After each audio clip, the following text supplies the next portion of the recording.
Welcome to Paras kitchen. தேங்காயை நம்ம எப்படி ஸ்டோர் பண்ணலாங்கிறத பார்ப்போம். தேங்காய் நம்ம வீட்டில் ஃப்ரிட்ஜ் இல்லையா, ஒரு 2 நாள் 3 நாள் வெளியே வைக்கிற மாதிரி சிச்சுவேஷன் வருதா, கரண்ட் இல்லையா, அப்போ கவலையே படாதீங்க. இப்படி ஸ்டோர் பண்ணிங்க. நீங்கள் ஒரு வாரம் வச்சாலும் அந்த தேங்காய் ஒன்றுமே ஆகாது. நீங்கள் எப்படி வைக்கிறீங்களோ அப்படியே இருக்கும். அதை எப்படின்னு பார்க்கலாம். முதல்ல தேங்காய் எடுத்துக்கோங்க. அதில் வெறும் உப்பு தாங்க போட போகிறேன். சால்ட் உப்பு கொஞ்சம் 1 ஸ்பூன் எடுத்துக்கோங்க. நல்லா தேய்ச்சி விட்டுறலாம். சுற்றி நல்லா தேய்ச்சி விடுங்க.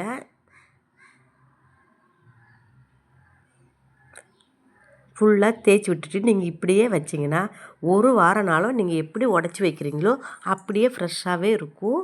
ஆனால் நம்ம சமைக்கிறப்ப உப்பு மட்டும் கொஞ்சம் பார்த்து போட்டுக்குங்க. ஏன்னா உப்பு தேங்காயில் கொஞ்சம் அப்சர்வ் ஆகிடும். அப்போ தேங்காய் நம்ம ஏதாவது குழம்புக்கு போடுறப்ப தேங்காயில் உப்பு இருக்கிறனால குழம்புலேயும் அது சேரும். அதனால் உப்பு மட்டும் கொஞ்சம் கம்மி பண்ணி போட்டிங்கன்னா போதும். ஆனால் தேங்காய் அப்படியே ஃப்ரெஷ்ஷாகவே இருக்கும். இதை நீங்கள் ட்ரை பண்ணி பாருங்கள். இந்த மாதிரி டப்பாலாம் மூடி ஒரு மாதிரி கிராஸாக நம்ம மூடிட்டோம்னா திறக்க முடியாது. அப்படி திறக்கிறதுக்கு நான் ஒரு ஐடியா சொல்கிறேன் பாருங்கள். இந்த லப்பர் பேண்ட் எடுத்துக்குங்க. இது நல்லா லூஸ் பண்ணிவிட்டு அந்த மூடி மேலே போட்டு விடுங்க.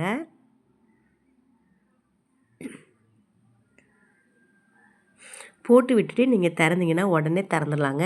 இந்த மாதிரி பாட்டிலோ இல்லை வேறு எந்த பாட்டிலாக இருந்தாலும் சரி, இந்த மாதிரி கிராஸாக மூடி நம்மளால் திறக்க முடியலன்னா இந்த மாதிரி நீங்கள் லப்பரை போட்டு திறங்க. சூப்பராக திறந்து வந்துடும்.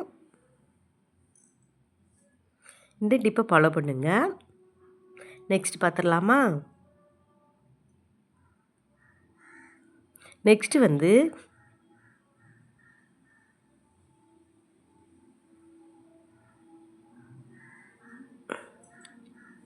என்னோடய சேனலை நீங்கள் ஃபஸ்ட் டைம் பார்க்குறதா இருந்தால் சப்ஸ்கிரைப் பண்ணிவிட்டு பாருங்கள். நெக்ஸ்ட்டு நம்ம பாவக்காயை எப்படி ஸ்டோர் பண்ணலாங்கிறத காமிக்கிறேன். நம்ம கடையிலேருந்து பாவக்காய் வாங்கிட்டு வந்திருப்போம். திடீர்னு நமக்கு ஒரு 4 நாள் கழித்து சமைக்கிற மாதிரி வரும். பாவக்காயெலாம் உடனே பழுத்துரும். அப்படி பழுக்காமல் இருக்கிறதுக்கு இந்த காம்பையும் அந்த முனையையும் நம்ம கட் பண்ணி எடுத்துடலாம். எல்லா பாவக்காயும் அந்த மாதிரி நம்ம கட் பண்ணிவிடுவோம்.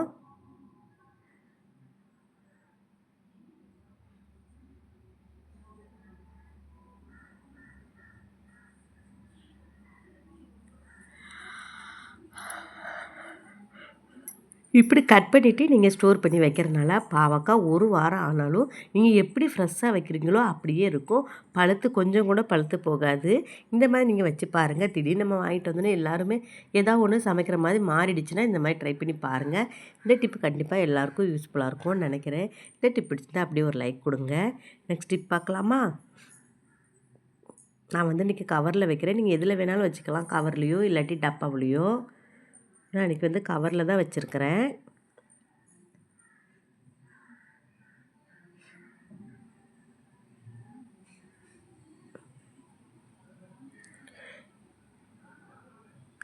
நெக்ஸ்ட்டு நம்ம கத்தரிக்காயெலாம் சமைக்கிறதுக்காக எடுப்போம். அதை நீங்கள் கத்தரிக்காய் எடுத்ததுமே சமைச்சிடணும். ரொம்ப நேரம் நம்ம கட் பண்ணி வச்சுருக்கக்கூடாது.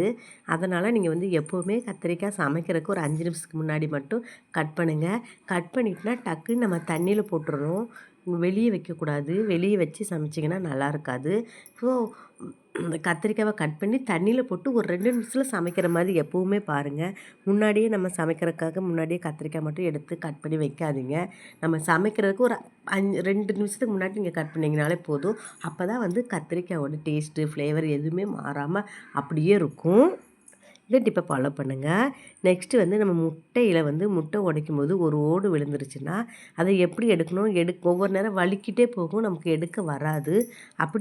அப்படி இருக்கிறப்ப கிண்ணத்தில் தண்ணி கொஞ்சம் லைட்டாக தொட்டுட்டு அதுக்கப்புறம் நீங்கள் எடுத்திங்கன்னா அது சூப்பராக வந்துடும். முட்டைக்கு எதுவும் சேதம் இல்லாமல் அப்படியே எடுத்துடலாம். கைக்கும் சேதம் இல்லாமல் அப்படியே எடுத்துடலாங்க. இது நீங்கள் ட்ரை பண்ணி பாருங்கள். நான் இன்றைக்கி சொன்ன டிப்பெல்லாம் கண்டிப்பாக உங்களுக்கு யூஸ்ஃபுல்லாக இருந்திருக்கும்னு நினைக்கிறேன். ஏதோ ஒரு டிப்ஸ் கண்டிப்பாக யூஸ்ஃபுல்லாக இருந்திருக்கும். அந்த டிப்பு பிடிச்சிருந்தா ஒரு லைக் கொடுங்க. தேங்க்ஸ் ஃபார் வாட்சிங்.